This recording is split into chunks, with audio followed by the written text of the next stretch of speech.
బాబు food master ఇంకెంతసేపు? వచ్చే రే సరదాగా మీ నాన్న బిర్యానీ బాగోలేదని ఆట పట్టిద్దామా? మరి నిజంగా బాగోపోతే అమ్మా? నువ్వేనా చెప్తావా? Sorry mummy, I can't. ఏరా నా వంటలకు వంకలు పెడతారు కదా, ఏ మీ నాన్న వండిన దానికి పెట్టరా? పెట్టండి. బిర్యానీ తయార్. పట్టు.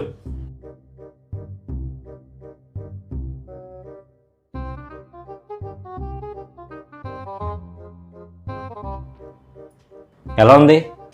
మాటలు లేవు. నువ్వు చెప్పరా. మాటల్లో చెప్పలేను నాన్న. యాస్టీస్ అలాగే వండానే. వీడియోలు చూసి వండితే రిజల్ట్ ఇలాగే ఉంటుంది. బాగుంది కదే. బాగుందనే మాటలు లేవన్నాను. నువ్వేమిరా అలాగన్నా? సూపర్ గా ఉందనే మాటల్లో చెప్పలేను అన్నాను. ఫస్ట్ ఐటమ్ సక్సెస్ అన్నమాట.